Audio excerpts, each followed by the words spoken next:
Leslie Corbly is an independent writer from a Christian libertarian perspective. She navigates the intersection of faith, culture, and politics, providing a unique critique through the art of poetry. In this episode, we dive into her recently released poetry collection, Silent Suffering, Poems of Pain and Purpose, which critically reflects on postmodern culture, which is dominated by progressivism. She shares her experiences, her motivations, and the profound messages behind her work. But before we get into our conversation, I asked Leslie to share one of her poems, so please enjoy one titled, What is Good? What is good? People are good, or is this true? Do they act as they should? This question plagues the open mind. What is loving, good, and kind? Who ultimately decides? What makes traits good? This question leaves all confused, for it is not often considered how to determine what is true. Confusion compounds as the mind expands. What standard determines good? The honest find it hard to understand. Social expectations often rule our minds, for we do not like to be called unkind. The sands of time dictate perceptions of whether our actions appease the gods of worldly deception, who inject our minds with popular disease. Our desire for approval breeds self-deception, calling us to act before we have thought. New ideas or concepts we readily reject, afraid of being cast out, left emotionally distraught. Hateful, bigot, intolerant, unkind. These slurs serve a useful purpose. They control the collective mind, keeping humanity within social service, unable to think freely and unencumbered. In this prison, thought can only scratch the surface. How can we exit this cage? Is there no way out? Think for yourself, make room for doubt. Perhaps you are wrong about goodness. Maybe you are unable to see. Goodness and truth cannot be known without riding waves of deep uncertainty. Leslie Corbly, thanks so much for being my guest. Thanks so much for having me. I appreciate it. Yeah, so you sent me a pitch. The last time you were on, your Young Voices contributor. I don't know where you're at, if you're still with Libertas and Young Voices and kind of doing some of the policy work, but I think we were talking about privacy. And you sent me an email saying, hey, I'm doing Christian libertarian poetry. And this is the show that would have you on. This is like the perfect intersection. Like, you send that pitch to most people, they go, I don't know. But here at the Chris Spangle show, we're like, Christian, libertarian, arts, let's do it. So we're so thrilled to have you on. Thank you. Yeah. So I'm kind of, independently writing at this point in my career. That's kind of where I've been headed in the past couple of years, which is really exciting. Really wanting to highlight voices on what I would consider kind of the margins of progressive thought. So that includes, Christians, but not necessarily exclusively, but more designed to highlight some of the hypocrisies and the cultural problems associated with a culture that takes as its preconditions, sort of broadly speaking, postmodern beliefs, right? So think various ideologies that are more far left and the kind of dogmas that would that they would all kind of agree on. And that's sort of more or less what some of my writing is critiquing. So let's start with, where are you writing at? Are you on a Substack, or what's your website? Where can people follow your writing and the poetry that we're going to talk about? Absolutely. Yes, I do have Substack. I have Substack and Patreon, although I would say Substack's more active. I'll probably actually be uploading a new poem to Substack sometime in the next day or two. So I produce monthly content for Substack, and that's where you'll find, I just released a poetry collection titled Silent Suffering, Poems of Pain and Purpose. And so it's a collection of, think of like very more philosophically driven poems that critique sort of the current era we're in, right? So again, think postmodern era, which I think historians have dated back to roughly right after World War II is when that movement of thought became much more popular culturally. So again, it's designed to kind of look at what would the cultural gatekeepers of power in our current era hold to, and then what's at the margin of that thought. So you can find that on Amazon. And then, but the poetry, kind of a fun thing though, is that the poetry for Substack is actually poems not in the collection. So new poetry, and then it will include sort of an inspiration behind the poem, like why I wrote it.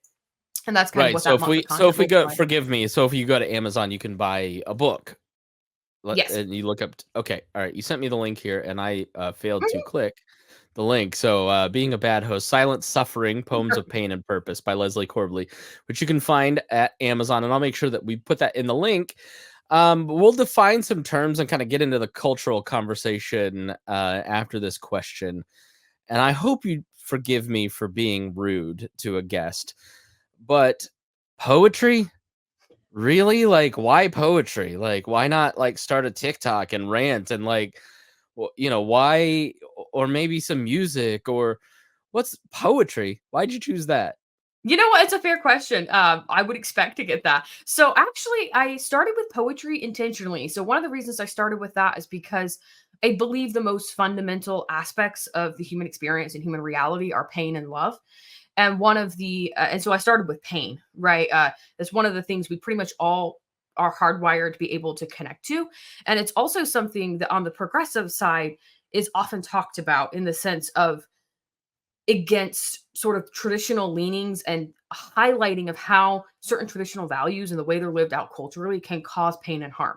And as a Christian, I'm actually glad for that because I don't think homogeneous thought leads us closer to God or makes us better people or better Christians. And there's of course ways in which even if you follow what is right and you have great beliefs, there's ways in which people live that out that cause pain that they don't understand maybe how someone else's experiences would converge with their beliefs and cause harm. And so I kind of intentionally started with poetry as a way to expose sort of the philosophical hypocrisies that progressives and more postmodern ideologues might hold as a way to show that pain is not political in the sense that whatever belief system you hold is going to have people at its margins, and that's where those people will experience a degree of cultural pain that maybe those in the broader like more um, majority society wouldn't understand. So as our society becomes more homogeneous, there's more types of cultural pain. So let's break this down just so I make sure that we're talking the same language. The term that I often use is secular, right? Because if you are a Christian and you're reading Christian media and books and going to church, and it makes up a lot of your social circles, a lot of times your social circles and content you read online, videos that you watch, whatever, is distinctly different from secular media, right? Secular content. Uh, and that is, I would say, the secular content is largely now center left leaning. I think when I was growing up in the 90s, it was a little more center right. We were more of a cultural Christian nation than we are now. So when you say progressive and you say majority culture, are we saying the same thing by saying secular and progressive majority? I think so. Yeah. I think I'm especially coming from the perspective both of what I would consider to be the majority so probably what I would consider to be the majority of cultural gatekeepers, right? So if you were to go somewhere in an academic setting, or somewhere in media or try to sort of scale up socioeconomically in various professions, you'd be looking at a largely what I would consider to be, yes, secular, but more broadly than that, progressive. Because I think seculars who dissent from more of that progressive mindset increasingly find themselves on the margins. Yeah, and this is one thing that I find kind of interesting about the Christian conversation, especially on the right. I'm a creature of the right. I'm guessing you probably are there too. Is this notion of Christian martyrdom in America, right? Where you're really, as a Christian, called to be set apart, to be different, and to basically take a piece of heaven and serve the people around you and bring and redeem culture and relationships and work and every single piece so people kind of get a view of heaven through your life. Like that's the point. And you're naturally going to be out of step with the majority in whatever culture you're in.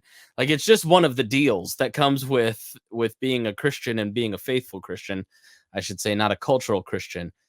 So I look at kind of the feelings of persecution and I go, that's sort of the right feeling. We should sort of feel a little bit of that pain. We really should feel some of that discomfort because that's what we're called to be, is something different, something set apart, something unique. So it captures people's attention and then they see something different, which is, the teachings of Jesus being taught out. How you sort of sound like you're describing that through pain, suffering. You're not talking martyrdom. I don't think you're speaking the same language as maybe like a Turning Points USA conference, right? I mean, how No. how much do you kind of what do you think about what I'm saying, and how much does that connect to Sure. the work and what you're thinking right now? It does connect to it. So if anyone who's familiar with Christian existentialism, if they read this collection, will see glimpses of that inspiration throughout the collection. I mean, it's pretty baked into both the structure of the overall collection and the structure of the poems themselves. So interestingly enough, the poems start with a section called Yearnings, which is designed to is designed to explore the yearnings we all face in a fallen world. Yearnings for to understand our desires, yearnings of apathy that we don't really know how to deal with the pain of life, and also the yearnings of death, right? That sort of almost haunt you when you sense that life will involve an inherent form of suffering from which you can't really escape. And so that connects to the my hope is it can connect to the idea of a living sacrifice, right? That actually Christians are called, their lives themselves are living sacrifices. And by that, I think it is intended to be not embracing suffering like I want to suffer, but an embrace of suffering as a necessary aspect of life, and the understanding that you don't live for yourself. You're not living for your own sense of earthly happiness. You're living for something higher than that, that transcends the pain you're going to experience in this world. And that may be pain that you can't control. And it may be an unabating sense of despair. And I think that that's really important for Christians. And frankly, my hope is that this can connect not only with Christians, but with others who feel sort of the weight of the despair of our moment, right? There's a lot of loneliness and despair in the world right now. And my hope is that can connect with others as well. That the fact that you can't control your how much pain you feel on earth isn't really the point of continued existence, right? You're not just, it's not nihilism, it's not all despair, right? So it starts with yearnings and then it moves into sort of, we all grapple with infinitely complex topics such as how to define morality and goodness and God. These aren't things you can attempt to understand without, I don't think, an innate awareness of your own lack of ability to absolutely understand what it is you're looking at or what it is that you're attempting to define, right? Goodness isn't something that you or I can just define simply and expect others to come to the same conclusion. Yeah, I think in your pitch, I mean, you say modern culture struggles to answer the deepest questions about life, and I think if you were to try to define modern culture for most people, right, it would be basically on their glowing rectangle and what they see on their feed, right? Like when we think culture, we think the TikToks that we see or the clips that we see, or right now I'm big into basketball, and so my culture right now is a lot of basketball clips and you know uh I don't know, but then when those deeper questions come up, that kind of amusing yourself to death, I think we really struggled as a country through COVID because now all of a sudden we have lost the ability to lament or to process grief publicly or to deal with things that are weightier. Or right now inflation is very difficult. Like Hody, one of the hosts here on the network, works at a food pantry and he's like, you're seeing cars that cost $100,000 come through the line because their credit cards have run out and now we're giving them food from the food bank. And that's very difficult. That's very stressful, right? The economy is causing a lot of pain and we don't really have mechanisms because to deal with those things because culture can't answer those things the way that the Bible can, the way that Christianity can. Because culture in my mind, and I'd love to hear your thoughts on this, it's you are supposed to be happy, and if you are not happy, if you are not feeling entertained, if you're feeling bored, something's wrong. If you're feeling stress, something's wrong. If you're feeling like you don't have time for self-care, something is wrong. And so we sort of operate from this anxiety of like something's wrong. I'm looking at everybody else and everybody else looks like they're doing great on this glowing rectangle and I'm not. And so I'm struggling with that a lot right now too. I mean, career wise, financially, where our position in our life, instead of like stepping back and going, man, I've got an awesome family. Our bills are paid. Like I've got people to serve. People are serving me. Like I don't know. It's easy, I think, to get caught up in that flow of the messages of culture in our day and age, which are so contrary to what scripture teaches. Yeah, I absolutely agree with that. I also think that it's easy to get caught up in. I think there's a lot of externalizing going on. So when you talk about something like what I mentioned of infinite complexity, and you're dealing with what is good, what is morality, what is justice, what are these concepts and sort of ideas that everyone seems to really care about. Like even on the on the internet, they talk a lot about them. You see the chaos even on college campuses right now, and sort of just the cultural chaos we're in right now seems to me to look like a lot of externalizing of pain. If you can't grapple with the pain and grief in your own life, it can become easier to use some of these ideologies as a way to sort of solve that problem. I'm going to externalize and care more about the problems of the world rather than the problems within my own backyard because I don't really know how to grapple with these issues. So instead I'm going to fight with someone on X or Instagram about Well, people find identity who in knows what. politics now. Yeah, I mean, people really exactly. do. I mean, I was talking the other day about how much, like, if you made fun of libertarians, how much it affected me because that's all I had. Like my political identity in this podcast, that was my whole identity. Now you can say whatever to me. I don't care what some stranger on the internet says. Like, I care what my wife and my kids think.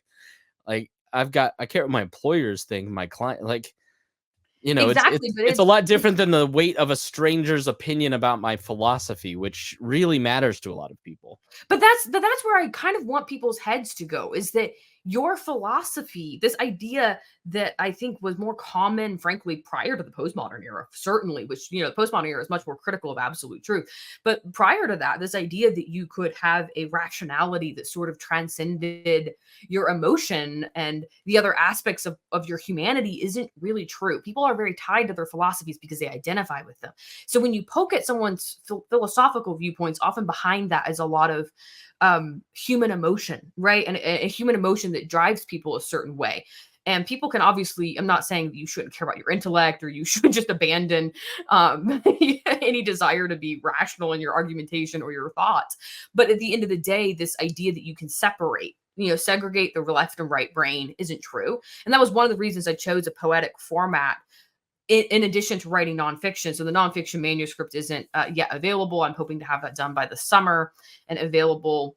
My hope is to have it published sometime early next year. But one of the reasons I started with poetry is because it is more emotive. And I think that there's a huge lack on the, especially liberty Christian side, of any engagement with culture from an artistic or sort of non, think of it. Lots of engineers. Yeah, lots of that type of thought, and obviously that's what I'm drawn to. I went to law school. Like I love that way of thinking. That's pretty natural for me. But I do think that there's a need for a structured, emotive way of thinking as well to help bridge that gap between the more Christian libertarian space and culture itself. You can't really reach people who are drowning in grief and pain purely through a rational argument because they're dealing with things on day-to-day basis that are like weighing on their souls in a way Yeah. that it's in a way that makes it difficult to connect purely through intellect. So, silent suffering, it's targeting pain. What's the source of that pain? I mean, who's your target audience? Is it people that have lost someone? Is it people who are like, what was the audience that you had in mind when you wrote this I would say collection? it's broadly people who feel very disenchanted with with the postmodern sort of ideologies they see around them. So when they think of the And current. can you define that for people? Define Sure. So postmodern. Yeah. postmodern ideologies would be the assumptions of culture that are now normative from roughly the 1940s or 50s through now. And by culture, again, I mean became increasingly um I would say increasingly common in spaces such as academia, media, law, like places that kind of guard what people will be able to consume. Now, I know a lot of that's going away with the internet. You have a lot more avenues to the idea, for instance, of mainstream media is, in my view, to some degree dying as we have so many more channels. But think of more that what people would often think of as a mainstream view, something that would be common, either in a classroom, like an idea that would be sort of difficult to challenge there in the sense that challenging it would come with a cost, right? Right. So that's why I kind of call it more progressive because I think people connect with that word more, where you could call it more left wing, radical. It's frustrating because there's several different words you could use to probably get there. But the idea being people probably who feel a little more as if their viewpoints, whether Christian or not, just their viewpoints would put them on the fringes of more polite quote unquote society. I'm not a huge fan of the word elite because I think it can be kind of muddled and have a lot of popular like populist Right. sentiment behind it. But again, like those more professional spaces, right, that would have a more guarded approach to discussions that might entail viewpoints that aren't secular or that aren't I would say that aren't kosher according to a more progressive viewpoint. So, for instance, the idea that abortion is a human right, that's one in particular that I nitpick. That's something that I think in most professional and social spaces would be considered pretty extreme. Yeah. I mean, so is there something in your story or your story in totality that was the inspiration? Was there a singular moment where you went, I just feel lost and out of step, and I want to speak to that? What's the story behind it? Sure, that's interesting. Like that's kind of cool that you asked that. Yes and no. I mean, I definitely had an odd upbringing. So I was homeschooled way before that was like the popular norm. So think like in the 90s, back when I was a homeschool kid, if I was out in public during school hours, I could pretty much expect someone to make comments about my appearance at the store during, All you right, we know. figured out the poetry part. It's all right. Okay, got it. So Homeschool, that's nailed it. so Yeah. that's definitely, I that's run the was homeschool graduation for Indiana. I get it. so that was but interestingly enough, my parents were very my homeschooling experience was very disconnected from the arts. They were both very mathematical, both had master's degree in math, and so everything in the home was very geared towards high level logical reasoning, very more away from the emotive. But they did have a high I love respect that your for rebellion is poetry. You're like, I'll show you, mom and dad. but they did have a high degree of respect for a more classical form. So I sort Mm, of blended classical form into this poetry, but I wouldn't call my it's weird. It's weird I even identifying as a poet because it's not something I really had a lot of involvement with. But I will say, as far as inspiration, I probably draw the most inspiration from Dietrich Bonhoeffer. I don't know if you're mm. familiar with his work, but Yeah, his I work am, but just in case somebody isn't. sure, he was a Nazi dissenter back in the 1930s and 40s. He actually died in a concentration camp for his resistance to Nazi rule, and he led the Confessing Church. So he led um, a group of Christians who directly opposed Nazi rule. So I always bring this up whenever anyone says, that the Nazis made deals with the church, and if they ignore the Confessing Church, I'm quick to point Yeah. it out. But there was a poem he wrote titled "Who Am I?" while he was in prison. So he's a very multidisciplinary individual. He was obviously most well known as a theologian of his time and is sort of like did a lot of social critique as well. But he engaged a lot with the secular philosophers of the time, including like Martin Heidegger was someone he in particular engaged with. And he also, I believe, also wrote like composed music, and he wrote poetry as well. And so there was a poem he wrote titled "Who Am I?" that I found to be both very inspirational when I was in high school and sort of deciding what I believed. And that became sort of the impetus for me also writing this collection. So I drew a lot of inspiration from his work, both because I thought for me, he was very influential, both because he was so devoted to his faith, and so he was very able to engage with the culture around him without making the Bible unnecessarily political, right? Yeah. So he was able to critique the culture, which was very politicized at the time, without sort of becoming a partisan party man. And I think that Yeah. that's really important for us as Christians now, not to fight. It's important for us to fight the temptation to fall into partisan party politics. There's a book that I think is a catchy title because it caught my eye. It's called Biblical Critical Theory by Christopher Watkin, who's a sort of reformed adjacent writer. And it's a tremendous book. It basically takes Augustine's City of God and the critique of his own time in that work, comparing Rome to the City of God, and articulates how we in our own time can be cultural critics about these things without being what my friend Rex Bell calls leading with your chin, right? I think so often there's a gentleman running for lieutenant governor who I had lunch with here. He's like, He's like, Christians should be the rod.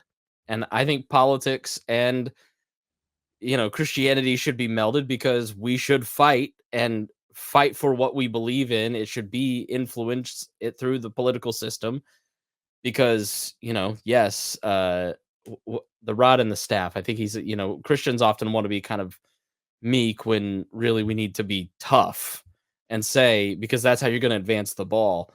I would not. I mean, he may be a Christian nationalist. I don't know how he describes himself. I'm not going to say that, but I think it is on the mind, and you touched on it. In terms of people's view of the World Magazine, which is a Christian news magazine that's great. Their cover is a debate about Christian nationalism. Doug Wilson, one of the foremost, I'll say perpetrators, went on Tucker Carlson to kind of promote his ideas of Christendom. It is something that's gaining in intellectual circles and on the right. It's, I think, a perversion of the Christian message, right? I think I agree with you, and I'm not putting all that on you, but right, like we should articulate Christian viewpoints and stand up for what we believe. At the same time, we ought to not let our peanut butter and our chocolate mix when it comes to politics, right? I think you should understand culture, understand news, current events, politics, but understand that you are not a Preston Sprinkle's new book Exiles is really good, and it kind of talks about this. It's like you can never forget that the Christian Democrat has more in common with you than like the Christian like non-Christian Republican if you're a Christian nationalist. That essentially, I saw something on Twitter. Megan Basham, who's this Christian writer, goes on Tucker Carlson and really slams David French and Russell Moore. And I'm sitting there going, that's the exact wrong thing that we should do. Like, if you're a Christian, you're not supposed to go on and slam and get really tough.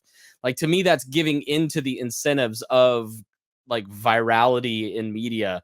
I'm going to really do what gets attention as opposed to doing what scripture teaches us to do, which is to have some Christian unity and really try to work together. So I think that to me is one pain point that I have. Yeah, I definitely feel that tension as a Christian with progressive culture, but I also feel it with the right. So I don't know how much of your work kind of touches on that part too, of like, I see my own people kind of going in a direction that I don't particularly like. I would say that's coming down the pike. So I have sort of a vision for where I want my writing to go. And I would say the foundation sort of starts with the critique of the left side. I'm going to be completely honest about that. So if you were to pick up the work, you would see less critique of the right. That's not because, though, that I don't think that there's a lot of issues in that regard. It's mostly a strategic decision from a writing standpoint of, how much information can you put into one work versus another, what's more appropriate down the line. So it's a lot more editorial decisions than it is a philosophic statement that I think somehow progressive culture is unique in its badness. I don't think that at all. It's more designed to situate my readers and listeners in the moment so that the critiques of the right side of the aisle, I think down the road will make more sense. So I will frame it that way. And then another reason for that is that I think that culture increasingly is becoming, and by culture, again, I mean majority cultures that gatekeep. Like, think of the ideas if you were in a professional environment that could probably get you canceled. They're probably going to be ideas that are more center right than center left right now. That doesn't mean that will hold true in the future, right? Because we all know one of the problems with cancel culture is that we don't know what will hold true in the future, which is part of why cancel culture is kind of over. Like Google fired 20 employees today because they are too far left. Really? Oh, was this from I was gonna say things are so in flux, particularly with the Palestine-Israel debate. I think that some of these things you're already seeing a lot of sea changes as it relates to how these things are operating. But I would say one of the really big reasons I started, frankly, with discussions on the left is because I think that there are very important issues related to the implications of the and I think it's pretty broadly left wing now, but not exclusively, but I can't think of very many center left organizations that don't take a pretty hard stance as it relates to abortion being a human right. And I think and I don't even just mean we as Christians, I mean we as a society, really have a lot of work to do as it relates to talking about human dignity in a coherent and um, consistent fashion. And by that, I mean, if you believe life has certain inherent value, that's going to come with certain implications. And if you don't, that will come with a different set of implications. And I think right now, um, our society and culture has a very confusing and there's a lot of cognitive dissonance in the mind of people who hold to the idea that life is sacred outside the womb and not inside the womb. Right. And by that, I think, and my poetry does specifically touch on this for this reason, that it is very difficult, for example, to, in my view, to argue that there's a certain group of human beings who, and that would be women, frankly, who, because of the unique nature of pregnancy, which obviously impacts women from a bodily standpoint in ways it doesn't impact anyone else, that's pretty undeniable.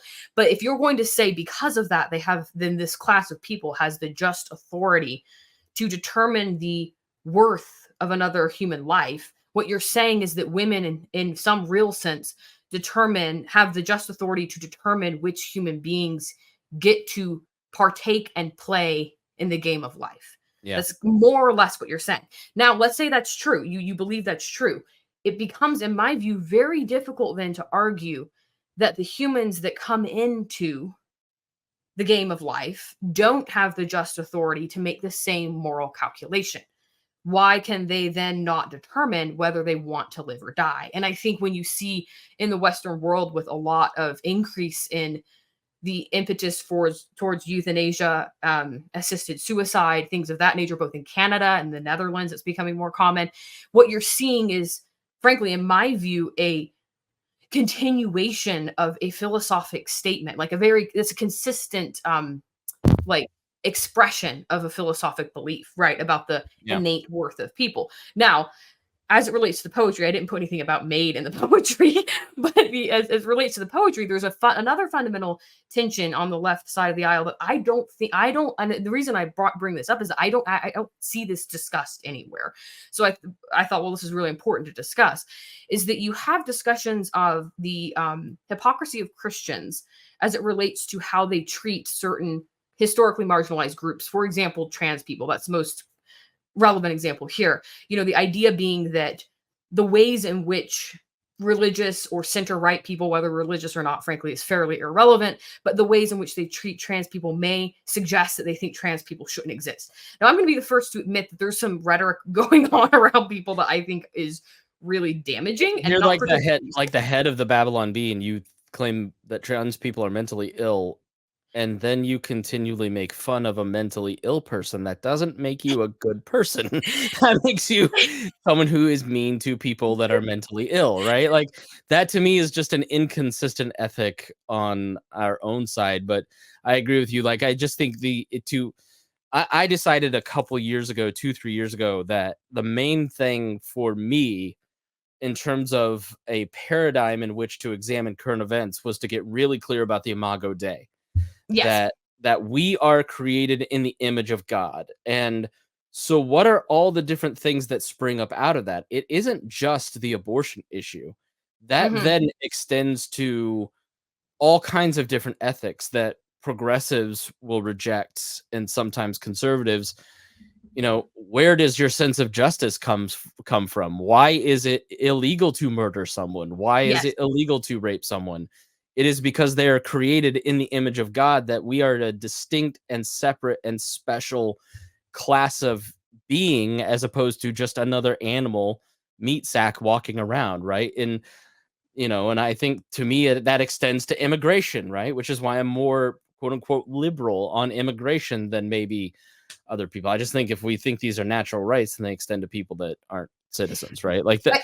But I think that getting clear on that piece for me was very instructive, and I sort of hear you doing that same work through what you're doing with the poetry. I think that I see a lot of the tensions on both the left and right as two sides of the same coin. So, for example, you're not wrong that I don't think if you truly are on the right and you're saying, there's just transgender dysphoria as a manifestation of some kind of mental illness, well, then the way you talk to those people is going to determines your character. and tell people what you think of how you should treat mentally ill individuals. And I think that that's a very important thing to note. And similarly, if you're the kind of person who's saying, "Hey, you on the right are treating these people really poorly," you're maybe suggesting that they shouldn't exist in some real sense, at least according to their own beliefs, they shouldn't exist. And I think that's a fair critique. I mean, if someone believes something fundamental about gender that you don't, an appropriate response is to engage with some degree of compassion and to state which beliefs you don't hold. Right? I don't think Yeah. you can become. So if your stance is I don't believe a man can become a woman, fair enough. But there's no need to become derogatory in any way by stating that. So that again, that's a fair critique of the right, but I think it's an equally fair critique that I've never heard of the left of if you truly believe that all human beings post birth have some of this innate value, you're going to face a real tension between that belief and the reality that there are now thousands, well over 30,000 for that researchers have identified of individuals who are born purely because the Supreme Court made the ruling they did in Dobbs. So what Mm. do you do with those children's lives? Your view of justice and of human rights is quite frankly tells those people that they shouldn't be here and in Right. real way makes them second class in the eyes of society. Now, I'm not saying obviously these are infant children, but this was an issue that has frankly been alive since Roe v. Wade, in the sense of let's take an example of um, people often use, for instance, pregnancies with minors as a way to sort of highlight hypocrisies on the pro-life side. But the Mhm. same holds true for the left wing side of the aisle. What if there's a 15-year-old who disagrees with her parents and wants to keep the baby? Is she going to be able to go to Planned Parenthood and expect them to give her prenatal care? Like probably not. Is she gonna be able to go to a pro-abortion? Like, where in the pro-abortion network is she going to be able to preserve the life that she thinks she wants to preserve, or that she believes she wants to preserve? And there's always been children that have come from these messy situations, many of which are aware of from where they, the circumstances of their conception, and that does place, I think, an unseen cost on those children of would they be better off alive or dead? Yeah. And so I think that when you talk about there's this idea that you can segregate that, right? That it's just in utero and it's not a life yet, and it's viewed as primitive, and there's a lot of like It's also dehumanizing creating a language victim around it. class of both mother and child because they Yes, didn't so they didn't get to choose whether or not the baby lived or died. there's yeah that, but even so, I'm going. Do you really want the idea that someone was unwanted before birth to be what defines them? I mean, because in some way that's what you're saying. You're saying you weren't wanted. It would have been better had you not been at all. Had you never been alive.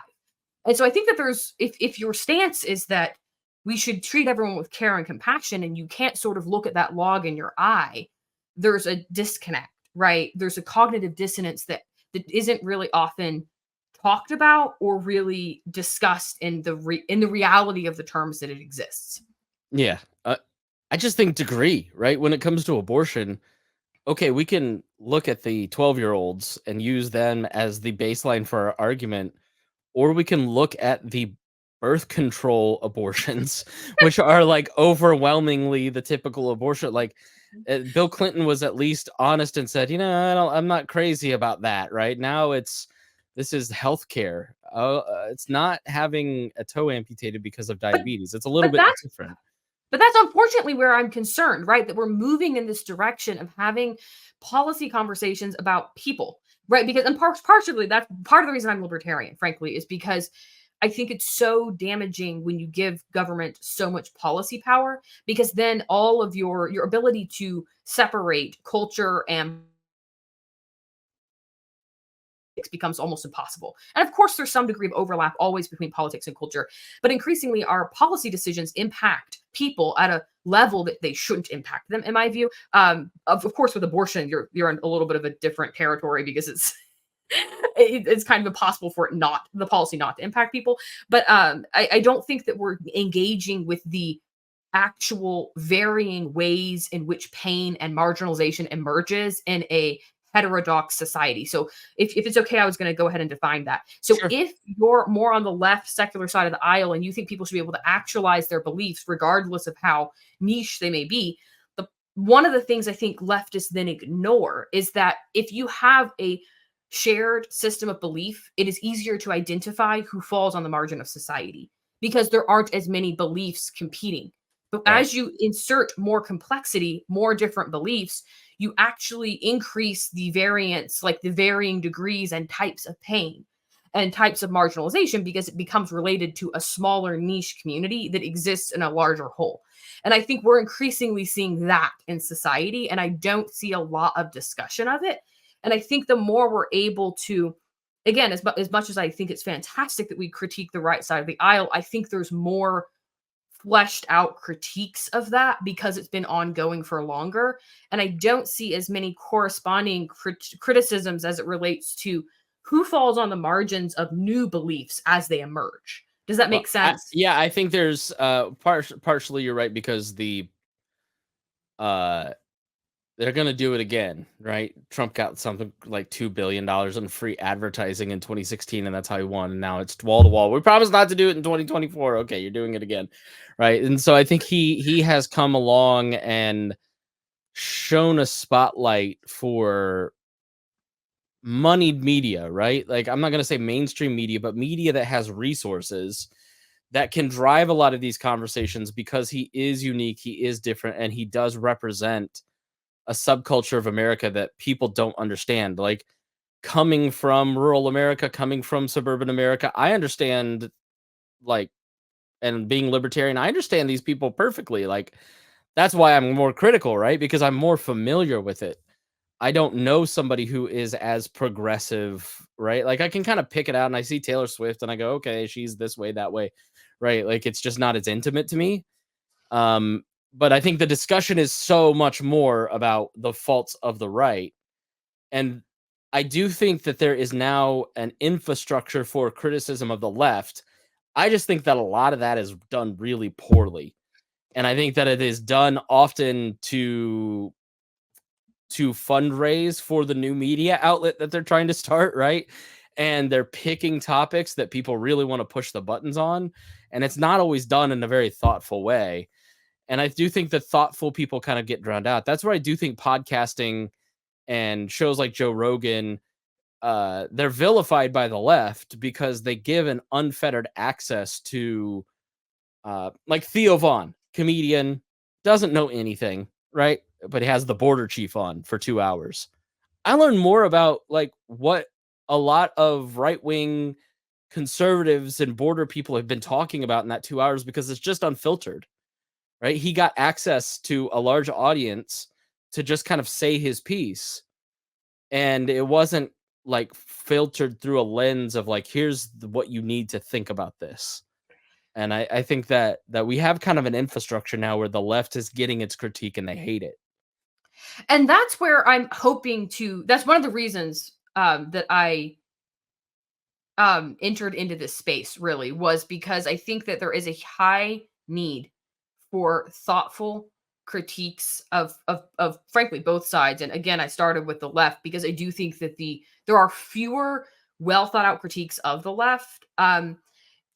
And that it's largely drowned out by those critiques are largely filled by highly politicized narratives that focus less on the reality of the human experience, and that's more what I think needs to be discussed first, frankly, that we need to understand what's actually going on before delving into and I understand it has to I go side by side. You know, I understand I think politics. it's also harder, and I think you kind of talk about this.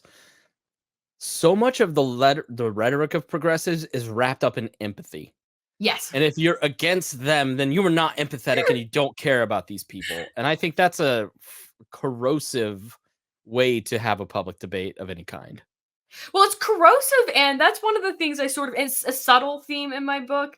It's a little quite a bit more subtle, but I sort of actually subtly transfer sometimes male pronouns for female pronouns in villainous ways, not to vilify women, of course, but to sort of show how there's actually an assumption, a very strong assumption in culture that predation is primarily a male modus operandi, right? So that I think creates a lot of problems as it relates to understanding accurately gender relations. To translate, Um, men are always the baddies to yes, progressive. they're always the ones that are the predators. They're the ones that are going to hurt people. They're the ones that lack empathy.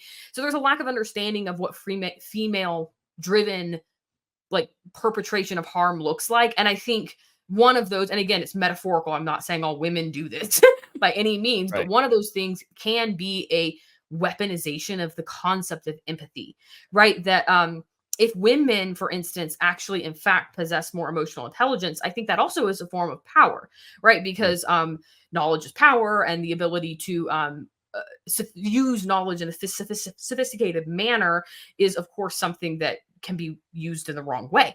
So I think that it's really important to look at what do you mean by empathy, right? Again, like to whom are you showing empathy? So I would say right now, the progressive left side of the aisle much more controls who in society we're allowed to look at with empathy and compassion versus scorn. And so, I Yeah. mean, again, think of like Hollywood, who controls most forms of like storytelling, and it's going to be primarily on the left. Now, there's a few enclaves that are up and coming on the right that may be doing that.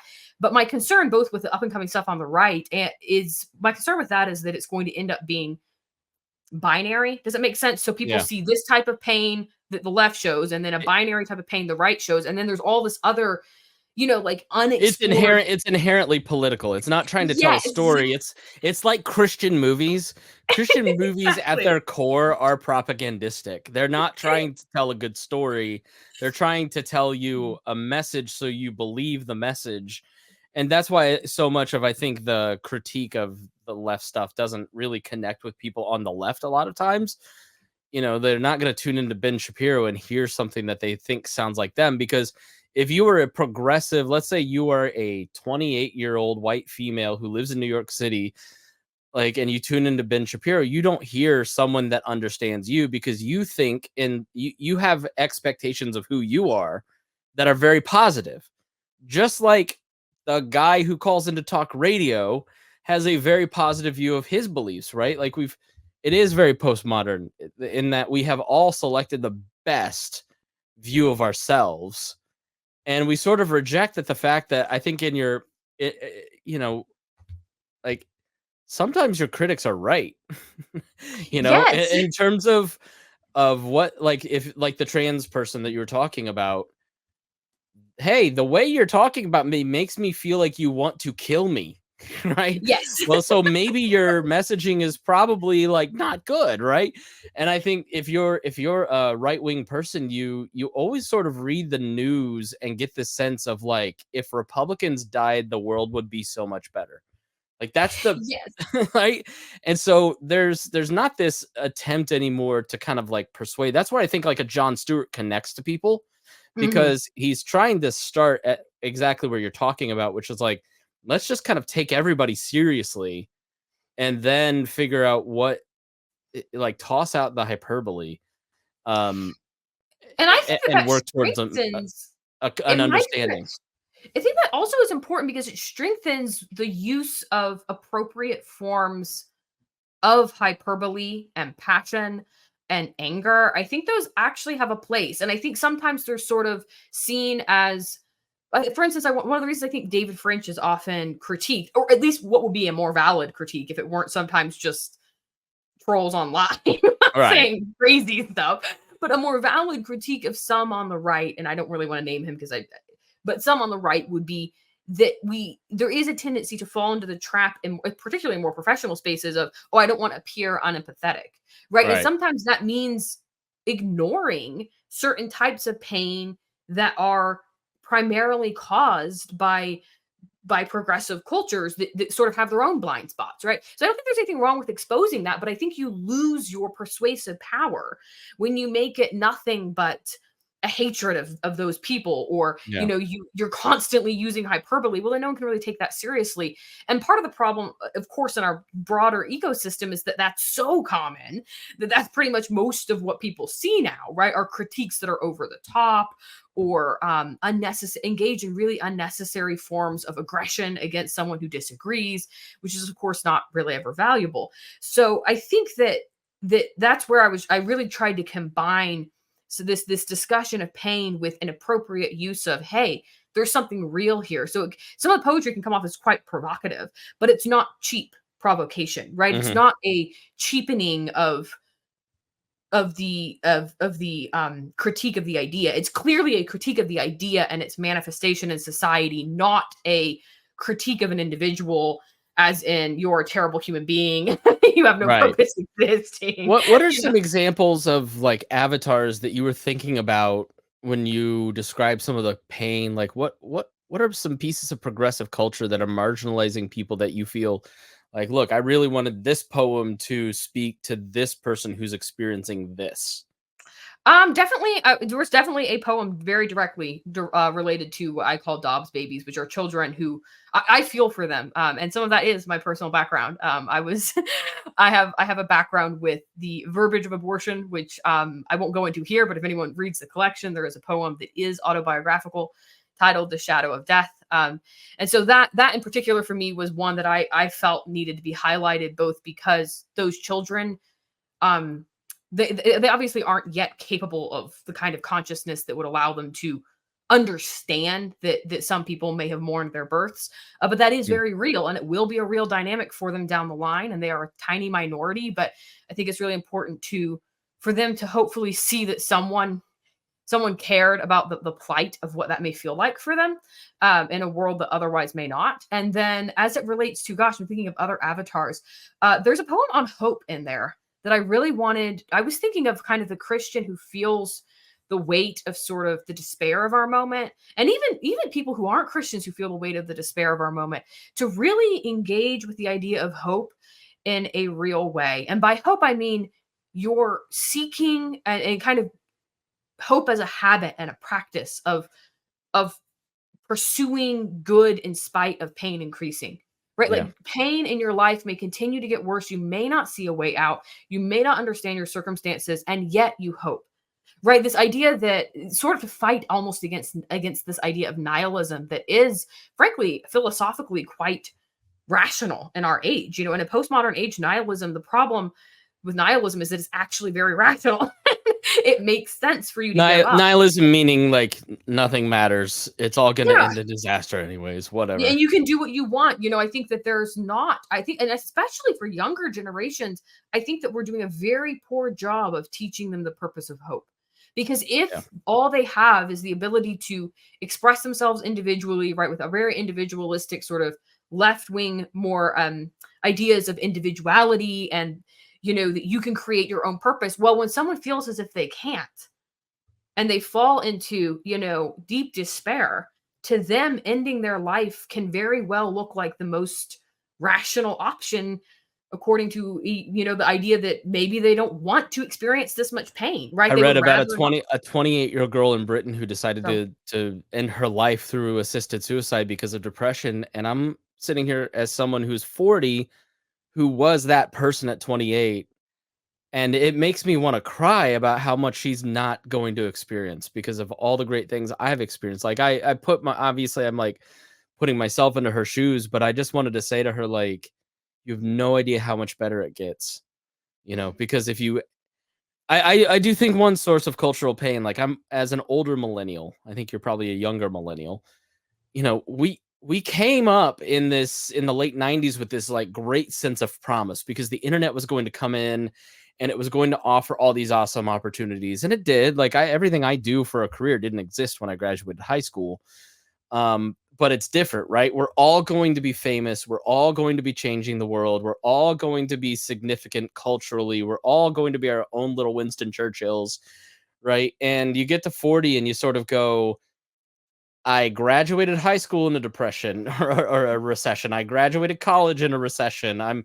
It's like gut punch after gut punch after gut punch economically and socially, and there's just sort of, I've been thinking a lot about this because as older millennials, we just sort of felt like things were going to be a lot more hopeful than they were.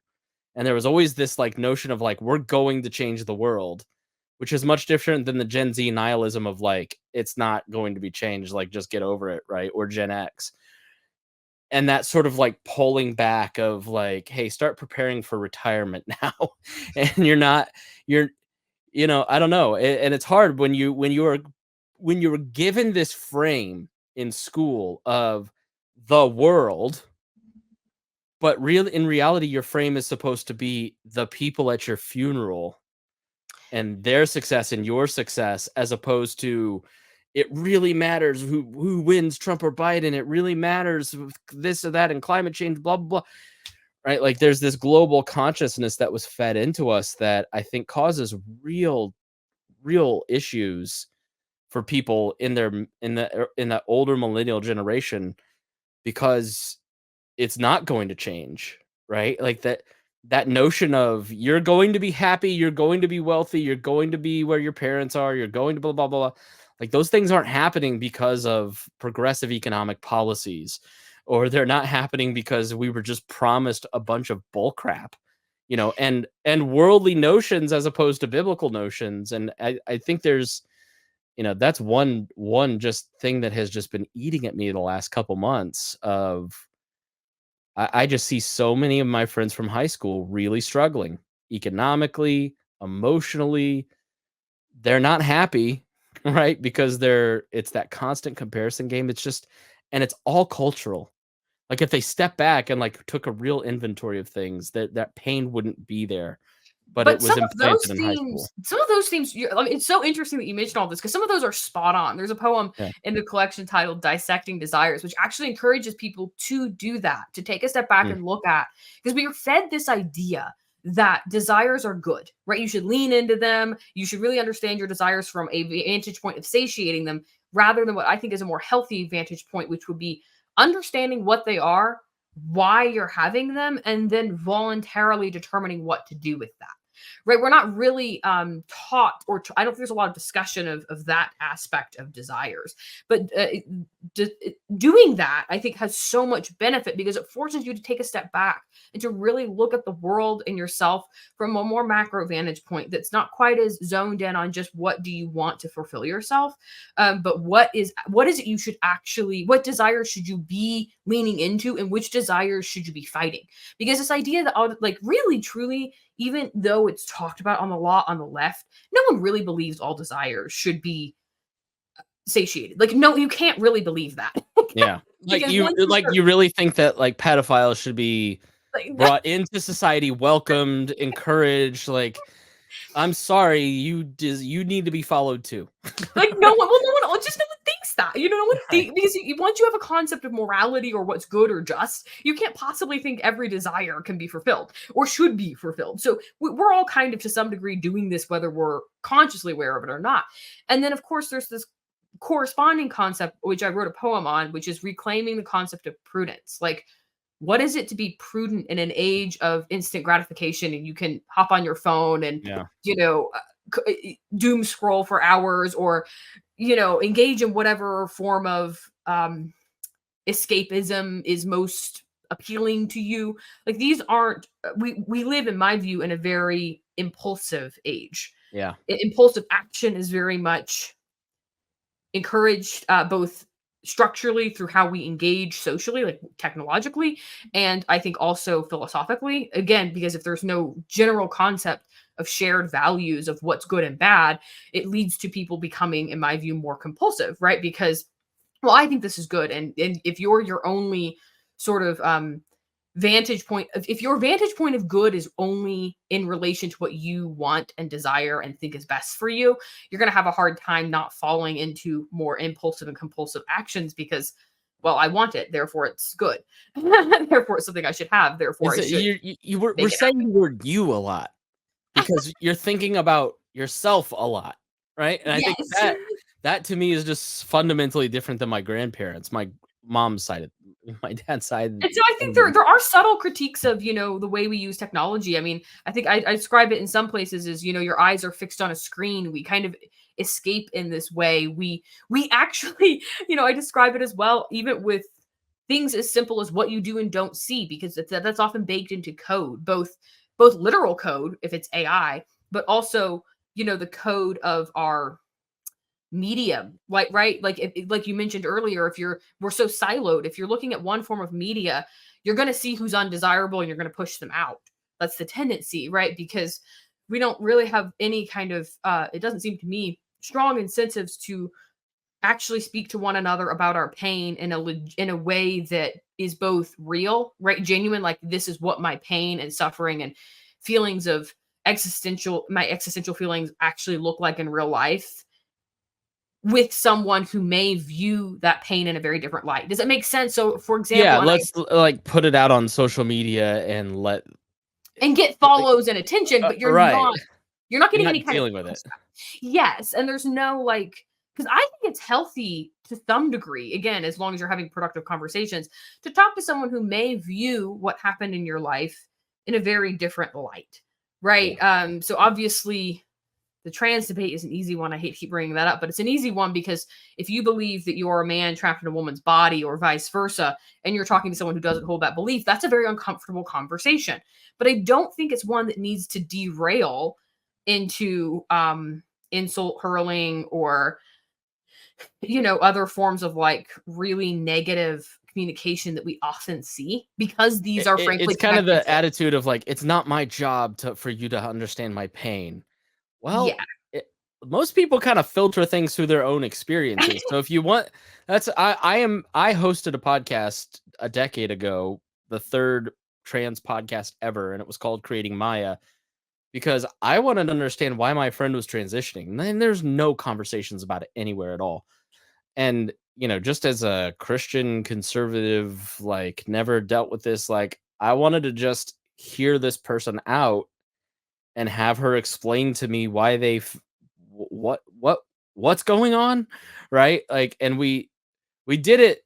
We shouldn't have done it in front of a microphone, right? Like that was in Yeah. hindsight a huge mistake. Like working out my divorce in front of a microphone or on social media a decade ago, like those were mistakes, right? But I think those, but it's sort of an incentive to kind of go out and put those pain points on social media because you can get attention, and that attention then becomes the salve that heals the wounds, as opposed to kind of what you're talking about, which is more healthy forms of dealing with that pain and that trauma, Well, and that's where I working through think these it's, things. in my view, so important to connect the pain. And I know this is very maybe high-minded and abstract, but to connect the pain to the actual philosophies that drive different belief systems. Yeah. Because then you're talking about the pain, not just of the specifics of what an individual experienced, right? Which can become, in my view, often very voyeuristic very Mhm. quickly. And instead, you're talking about how do we understand Yeah. what it looks like in your community of shared beliefs. What does marginalization look like? Because that's where I come from. And part of that, Chris, is very personal. You mentioned earlier, like, what was some of the impetus for this? And it took me a long, there's a whole journey of time that it took me to determine, do you really want to step into a more cultural arena? I'm more comfortable in policy roles. I've obviously worked in law and journalism and policy, and that's kind of been my forte for some time. And part of what ultimately drew me there was that we're not having actual conversations about how belief systems operate in relation to marginalization. And when you have more belief systems in a society, you have more different flavors of marginalization, obviously, because different people fall on the margins of different beliefs. And not only different people falling on different margins of different beliefs, but I think you have a lot more isolation, Yeah. because you have different people whose individual experiences cause them to fall on the marginalization, quote unquote, of different types of beliefs. So they never really feel like they have a home. And that Yeah. was definitely was one of my experiences as a younger millennial, because I am a younger millennial. I was born in the early 90s. I don't care if that dates me. And so, Gross. and so I was, when I was, for example, being involved in the homeschooling movement was always such an interesting kind of isolating factor, because everyone came at it from such a politicized standpoint that they weren't really interested in what your homeschooling experience was Right. like. It was, how can your experience be used to support my broader view of the either utility or terribleness of homeschooling itself. And that's Yeah. that's the kind of stuff where I think we don't really have any idea what that looks like, because stories now, from what I can tell culturally, are primarily used as a vehicle to have an emotional hook to push a pre-existing policy agenda. And I think Yeah, that that's I find this. I mean, unhelpful. I hate to make it racial. I just find I have access to a big, diverse audience through the Pat Down and BET and those audiences, and lots of conversations with them. And I find it to be a very white centric thing that we look for information that proves we are right. Right? Being right. And I don't. It's yes, it's a very conservative white view. Like but it really happens on the left too. Like there's a religiosity to like the hardcore progressive. Like if you don't believe this, then you are a sinner, right? Like there's just this need to be proved right. Right. And I know that lurks within me. It is part of me. I look at pieces of information and I go, well, this proves I was right. And that to me is something that I've had to kind of check and go, okay, this is like a person. Right? You're beating up on another person to prove that you were right. Even if it's just some famous person that I will never connect with or it's I don't know. I find that to be an impulse that as a suburban American, like maybe not a racial thing, but just suburban people, the mindset that I grew up with, everything was about my own rightness.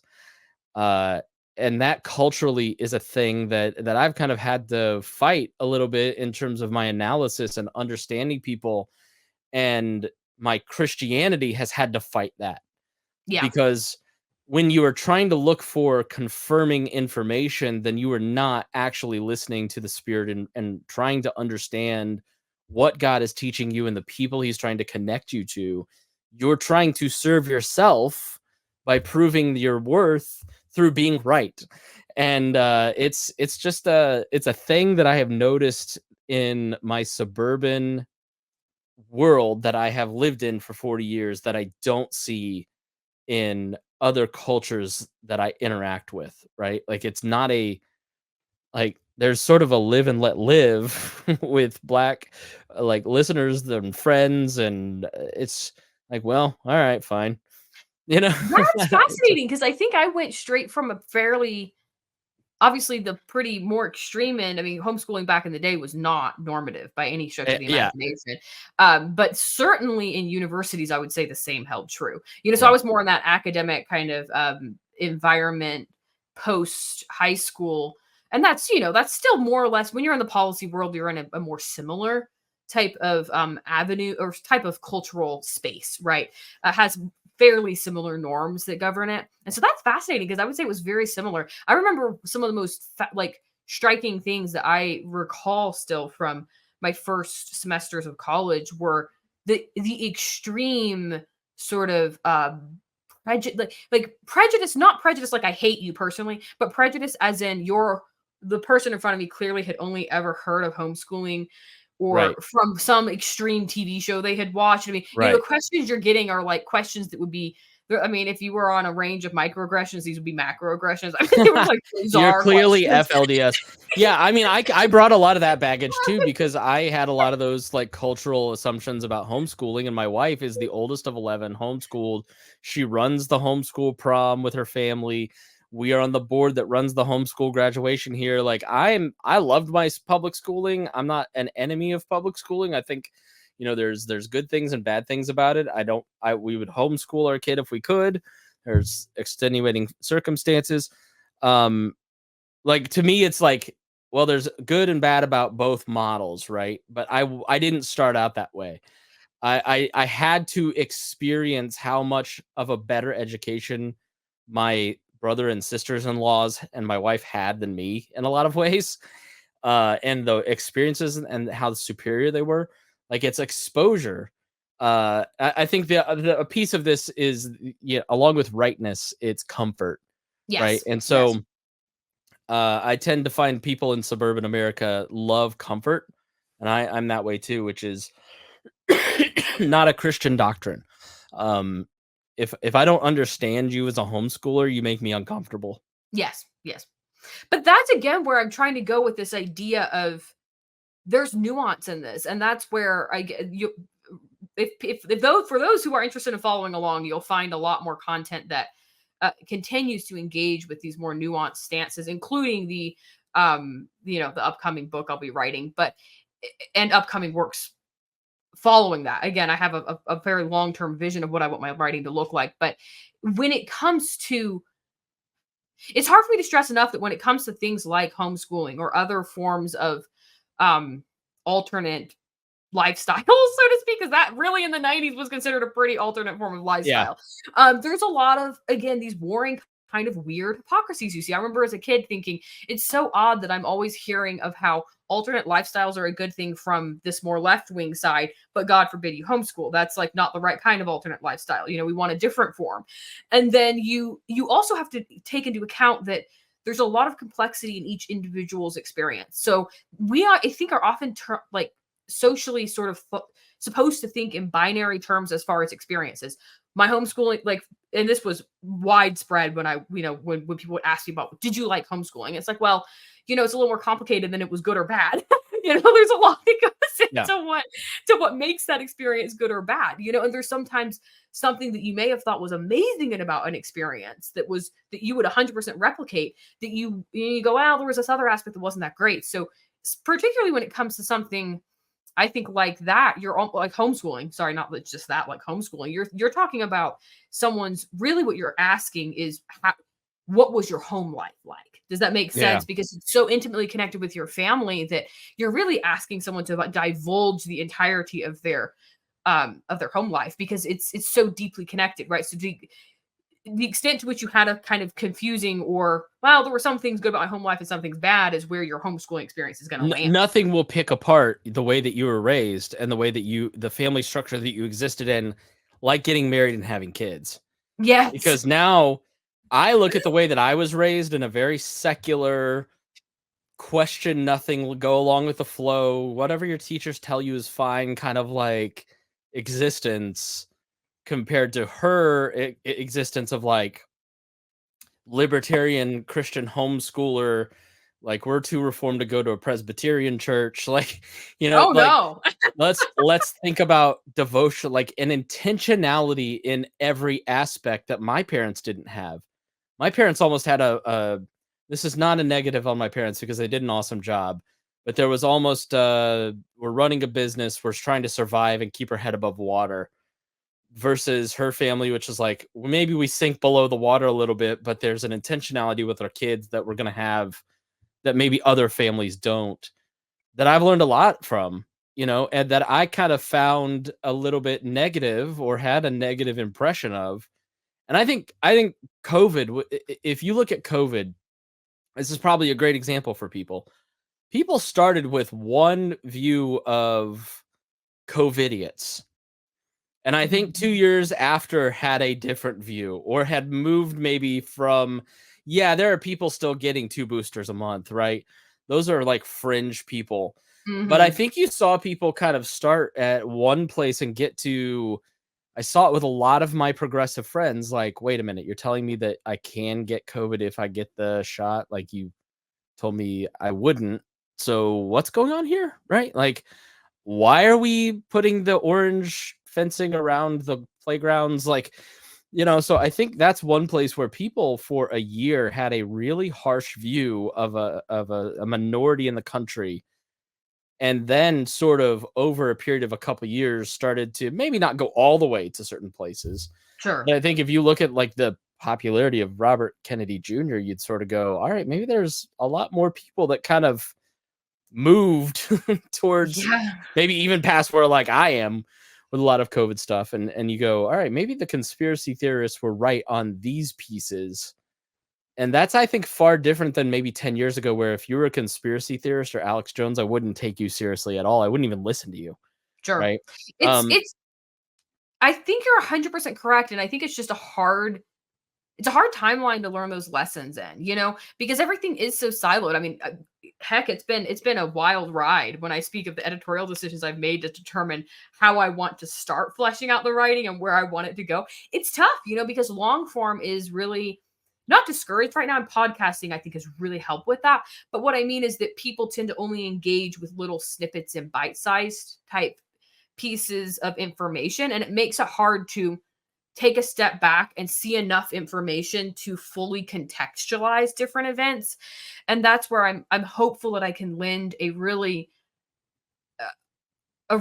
helpful, like, nuanced voice to some of these issues that are talked about, frankly, and from what I can tell, almost exclusively talking points formats. Of like, you already kind of know where the person's going to go with it. There's not a lot of like differentiation between viewpoint A and B. It's sort of like there's these binary viewpoints. Most people already know what the talking points are going to be, and you fall into one camp or the other. And there's not a lot of exploration of how someone may have gotten to a different vantage point, or what different prejudices look like. Like I say, I joke in there's a whole poem, by the way, titled Progressive Prejudice, which is 100% a satirical critique of the way progressivism operates on college campuses. So it's designed to be, kind of mocking the ways in which, progressive dogma says it's very open-minded, but operates almost in the same closed-minded sphere as a highly fundamentalist, like, Christian mindset.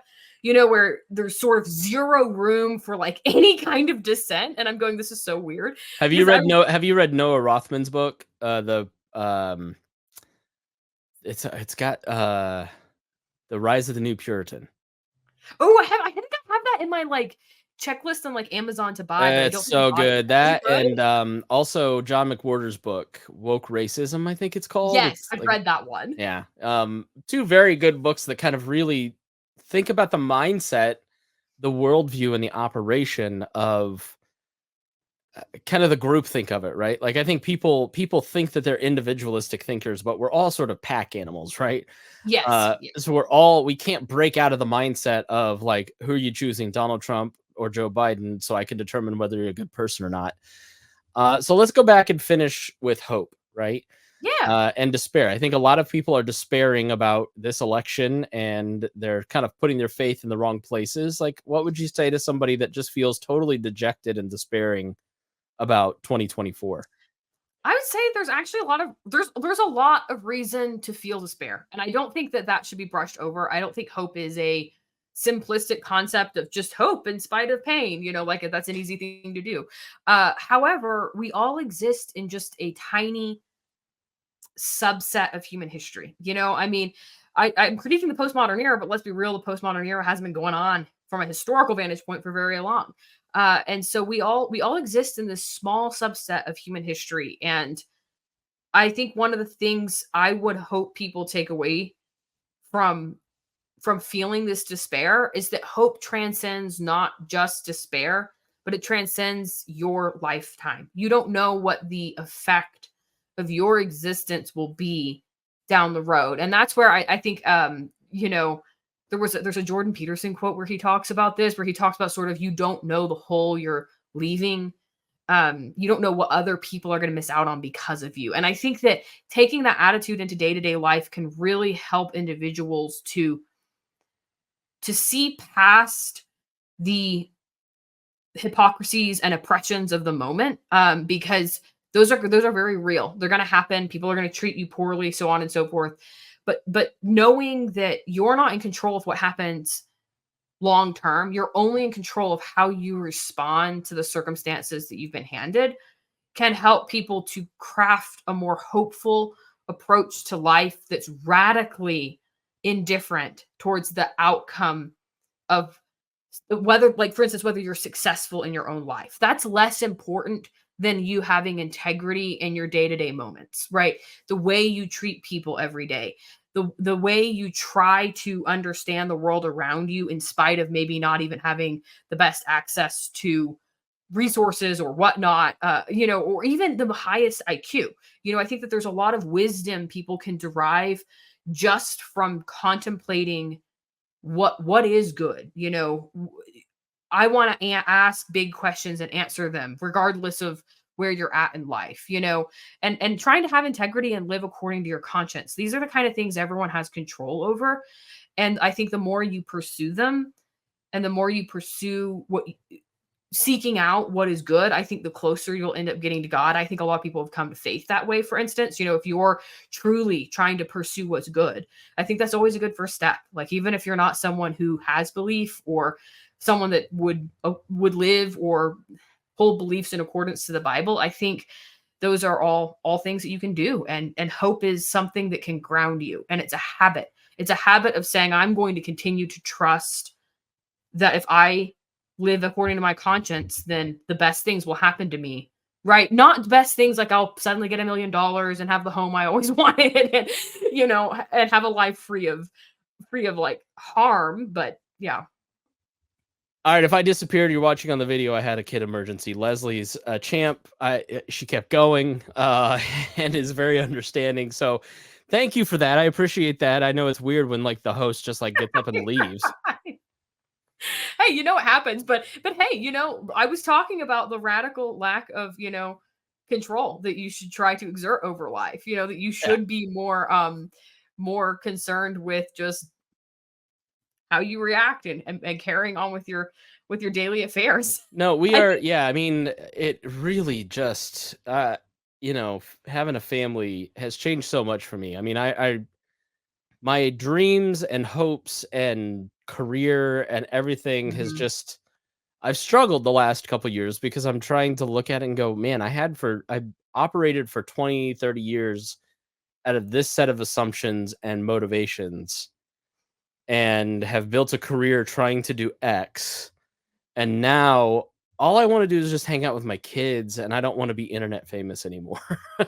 And I want to serve people, but I think that that's been something that's definitely spoken to me. I mean, really, I realized it on this podcast years ago talking about it.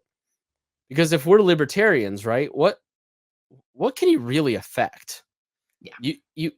You can't really affect much, right? You can't. The Libertarian Party, God bless them, right? Or go for it, Justin Amash. You'll change it from the inside again, right? Like, there's really, at the end of the day, what you can do is, I watched the movie Big Fish and it clicked for me. I don't know if you've ever seen that movie, but it's really good. He's being carried by his son to the river to be released, and there's all the people from the movie are standing around as he's basically dying. And it hit me. It's like the 100 people. You just got to serve your circle of people. The people that are coming to your funeral, that is the people that you are called to serve. It is not try to build a giant podcast or try to become a viral sensation on TikTok or like try to change the world by becoming the next elected politician. I do this with that modus operandi now. That is my working theory, in much the same way that your working theory for your poetry is focused on kind of the same message. It's really trying to focus on getting the message to where it can go. And focusing on the consistency and integrity of the message over the other considerations that often come into play when you're talking about marketing considerations. Or I mean, how this works, right? Like, you're thinking, okay, this would make more sense from a pure success standpoint, but is that what this is about? Or is this about providing trying to carve out a space for having consistent, clear, and conscience-based conversations and writing about those kind of topics in a way that's consistent and persuasive and reflects aspects of society that are generally dismissed and ignored, and that doesn't often come with a lot of fanfare at the start. But I do think it's a very important endeavor, and one I'm really glad I've launched. So if anyone's interested in following along on Substack, or obviously I'm on Instagram X, and I have a website, lesliecorbly.com, where you can access the book. And I'm hoping to, find other spaces to have these conversations. I certainly appreciate you creating a place for this kind of content. Yeah, absolutely. Anytime. I'd love to have you back and have, this is a great conversation and talk worldviews and, maybe tackle a topic and break it I was apart. gonna say, if you're interested, I can send you another one of the poems. I mean, because I have content monthly coming out on Substack. So if you're interested, I'd be more than happy to, shoot you another sort of theme that I'm talking about, as that will be ongoing. And then I foresee longer form book projects in my future. And that's kind of the space I'm heading in, and will continue to keep you in the loop. Yeah, no, what you won't hear is we'll open up with the things that you sent me. So people will hear it. Sure. But we'll talk about that afterwards. But yeah, Sure. I'd love to have you back. So lesliecorbly.com, you said? Yes. Yep. Just All right. first name, last name.com. Super Check simple. the description. You'll find all the links there. So thanks so much for being here. We really enjoyed the conversation. Thank you so much. I really appreciate you having me. Yeah. All right. Thank you so much. If you got something out of this, the best thing you can do is share this with your friends, share this with your family. It helps me, it helps Leslie, and it really, word of mouth is the best way for a podcast to grow, for a book of poetry to grow, is for you to say to your friends that think like you do, hey, you'll be touched by this, you'll be inspired by this. So thanks so much. And thank you for joining us here on the Chris Spangle Show.